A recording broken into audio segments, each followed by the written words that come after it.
Drake recently dropped a major announcement, revealing 3 brand new albums titled Iceman, Habibi, and Maid of Honor.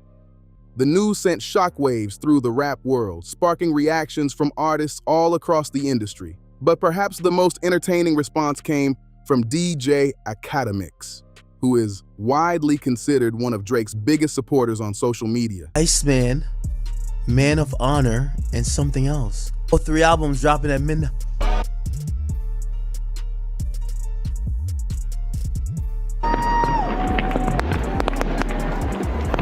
Oh my God, wait. Is it 3 albums or just... Nobody saw this coming. Initially, only 1 album was on the table, Iceman. So when Habibi and Maid of Honor were added to the announcement, the internet completely lost it. Even Jake Paul jumped into the conversation, posting his reaction online, expressing pure disbelief over the fact that Drake was dropping 3 albums at once. And the excitement did not stop online. In Toronto, tens of thousands of fans flooded the streets, gathering outside the CN Tower for what was shaping up to be a truly historic moment. Drake had arranged for the entire CN Tower to be lit up and transformed into a massive icy display using a projector, leaving the crowd buzzing with anticipation as midnight approached. Producer's right over here. Where's DJ? Sorry. I'm gonna get close. It's so funny. No, I'm trying to know where's DJ at. The Iceman album even caught the attention of Ebro, who could not hide his excitement when reacting to the news. Drake Day, Iceman, baby. Tune into the Ebro show right now. All Drake, hammers, and I'm gonna start to. You know we gotta go timestamp. We seeing the 1 a.m. in Albany moving. Have your fader hot. 1 minute, 30 seconds. We're going live, baby. You heard the man. The production behind the Iceman album was already on a scale rarely seen before, but things took a deeply personal turn when Drake dropped Iceman Episode 4 just 1 hour before the 3 albums went live. In that episode, he unveiled a brand new track where he opened up about his father currently fighting cancer, delivering the emotional message through his verses. This revelation reframed everything. Many fans and observers quickly understood that these 3 albums were driven by something far greater than music alone. They were a statement of love and support for his family during one of the most difficult times of his life. That is what made the reaction from Rick Ross feel so out of place to many people. With the meaning behind these albums being so personal and clear, Ross still chose to insert himself into the conversation by bringing up Drake in yet another interview. DJ Akademiks did not hold back either, calling out Ross for continuously using Drake's name to stay relevant. Yo, he's backpedaling, he's this and that. And you know, first of all, imagine asking for something for Christmas and you getting it before Christmas, you even make your Christmas list. And that analogy from DJ Akademiks is spot on. He is basically breaking down how Ross has been riding Drake's coattails for years, using his name whenever it is convenient. But what makes it even more telling is the timing. Akademiks is pointing out that Ross is not reaching out because he genuinely wants to squash things. He is reaching out because Drake is currently the hottest topic in the entire music industry, and Ross wants a piece of that spotlight. And I looked at him like, oh, this is good. Ross is kind of like softening up and warming up until I start hearing what he was saying. I don't like what Ross just said, because what Ross is just saying, again, I'm reading between the lines, but it's of entitlement. It's like, yeah, when we was hot, we showed mad love. And that is DJ Akademiks hitting the nail on the head. He is exposing the fact that the loyalty these rappers showed Drake was never real to begin with. It was all based on what Drake could do for them.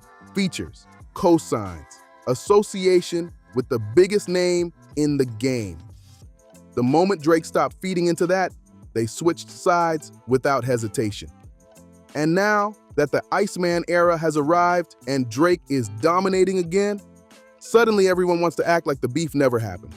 Akademiks is not buying it, and neither are the fans. It's like almost like these guys are trying to punish Drake for not giving them what they want, whether it's a song or a feature. Like he's some do boy, yo, it's time for you to, pay the piper. Whoa, hold on.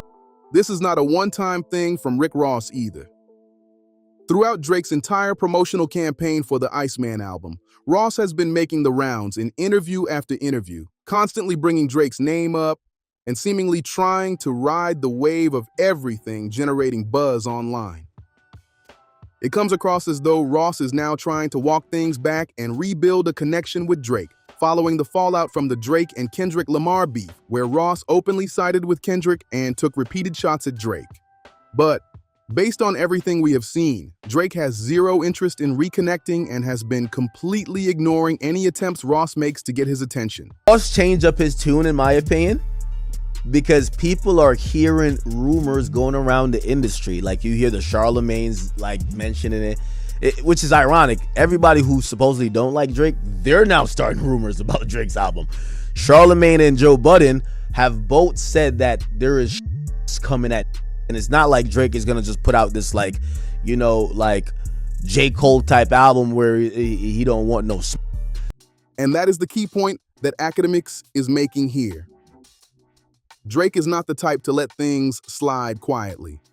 This is not an artist who is going to package his response in a soft, low-key project and hope people read between the lines. Everyone in the industry knows that when Drake decides to address something, he addresses it directly, and he makes sure it lands.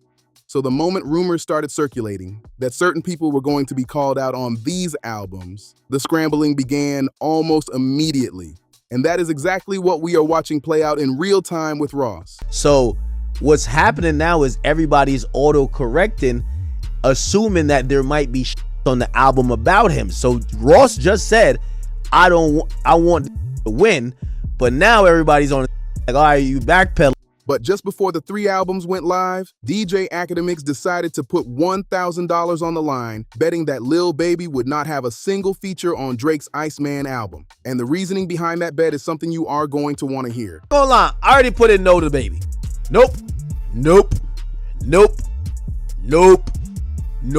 Chat, I can't even lie to you. I don't care what. Listen, if I hear it, yo, I put my money where my mouth is, chat. Pause. If I hear this mush mouth on this album, I might have to take 10. So I already, like, listen, I had like $1,000 in this. Now, with all 3 albums officially out, it is worth looking back at the rappers who chose to take shots at Drake during the Kendrick Lamar beef, because Drake made sure to address several of them directly through his music. One of those moments involved Rick Ross, who had something to say after Drake suggested he should be making an appearance on The Maury Show. We just heard that new BL Drizzy,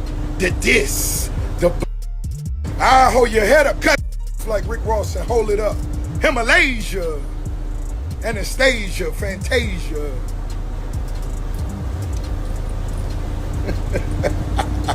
Cupcake, man, you looking bad. Looking bad, man. You might as well go on Maury Povich and tell your story. Go to Maury Povich. And now, here we are, watching Rick Ross do a complete 180, trying to work his way back into Drake's good graces now that the 3 albums have dropped, as if aligning himself with Drake could somehow breathe new life into his music career. But here's where things get really interesting. Scattered across the Iceman album, Drake drops hints aimed at listeners in the streets, speaking directly to specific communities. Now Drake and 21 Savage are well known to be close, so keep that in mind. Because what Drake appears to be responding to goes back to an old interview where 21 Savage claimed that Future holds more weight than Drake in the hood, suggesting that people from the streets simply are not tuning into Drake. Niggas don't be listening to Drake like that. Well. If I wasn't a rapper, I don't feel like I still would listen to Drake for real. It's just I'm a rapper, so I understand the work he put in now, how hard he go. Wait, like why when though? you ain't no rapper, all them statistics don't mean shit. A regular street don't give a about how many times you went #1, like how many white people listen to you. They don't even think that the farthest they think is the club. And this is exactly the clip that Drake had in the back of his mind when he was crafting those street-aimed lyrics on the Iceman album. Because what 21 Savage is saying here is essentially that chart numbers and mainstream success mean nothing to people in the hood. They are not impressed by Billboard records or streaming milestones. What matters to them is who is running the clubs, who is on in the streets, and who feels authentic to their world. And according to 21, Drake simply does not check those boxes for that specific audience. who's selling this club out. That's who they think is the biggest. Like in Atlanta, it's a lot of who you really can't tell them Future ain't bigger than Drake. I always say this cap. Really? Oh God, I used to think that. Now, whether you agree with that take or not, Drake clearly heard it. And instead of ignoring it, he responded through his music in a way that speaks directly to that same crowd 21 was talking about. That is the beauty of how Drake handled this. Rather than getting defensive in an interview, he let the albums do the talking. It will also be worth watching where Snoop Dogg stands when it comes to these new Drake albums, especially given that Snoop previously threw his support behind Kendrick during the beef. They did what? When? How? Are you sure? Right off, everybody calling my phone, blew me up. What happened? What's going on? Now, the big question on everyone's mind is how the people Drake addressed throughout these albums are going to respond. Because when you listen closely to the lyrics, Drake was not being subtle. He was precise, intentional, and he made sure that every person he had a score to settle with knew exactly where they stood. Rick Ross is already scrambling for attention. Snoop Dogg has a decision to make. And the 21 Savage Street credibility conversation is about to be revisited in a major way now that these songs are in the hands of the public. But perhaps the most important storyline to follow is the one closest to home. Drake's father is fighting cancer, and these 3 albums exist because of that. When an artist pours that kind of emotion into their work, the music hits differently. Fans are already feeling it, and the numbers are going to reflect that in a very big way over the coming days and weeks. Drake has always found a way to make his personal battles his greatest creative fuel, and right now, it is hard to argue that anyone in the game is operating on his level. And while all of this is unfolding, do not sleep on how this moment is going to reshape the conversation around Drake's legacy. Because there will always be people who tried to count him out during the Kendrick Lamar beef, acting as if that chapter had permanently damaged his standing in the industry. But 3 albums dropped simultaneously, a sold-out spectacle at the CN Tower, and deeply personal lyrics that have the entire internet talking. That is not the response of someone who is down.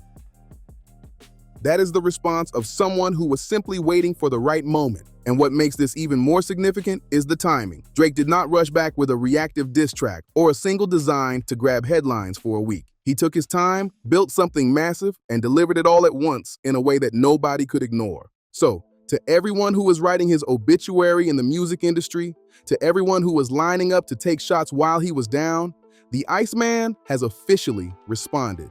And something tells us this is only the beginning of what he has planned. And that is what separates Drake from almost everyone else in this conversation. While others are running to interviews, backpedaling on their previous statements, or trying to reposition themselves now that the albums are out, Drake has not said a single word publicly. No interviews, no social media posts, no clapping back at anyone directly outside of the music itself. Because at the end of the day, the albums speak louder than anything he could ever say in a sit-down interview. Every person he needed to address got addressed. Every narrative that was being pushed against him got flipped.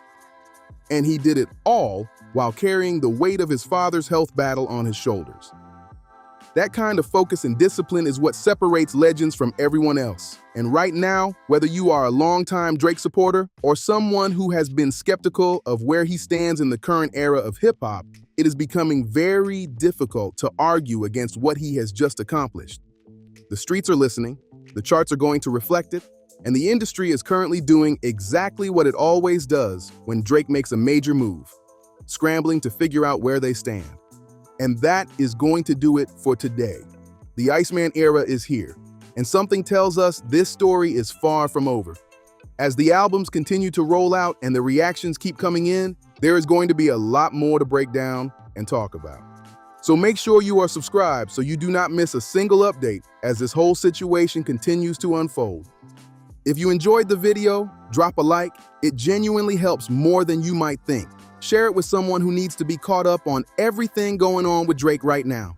And if you have thoughts on the albums, on Rick Ross, on DJ Akademiks, on any of it, drop them down in the comments below.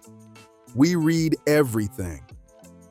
Thank you for watching all the way to the end. It means the world. We will see you in the next one.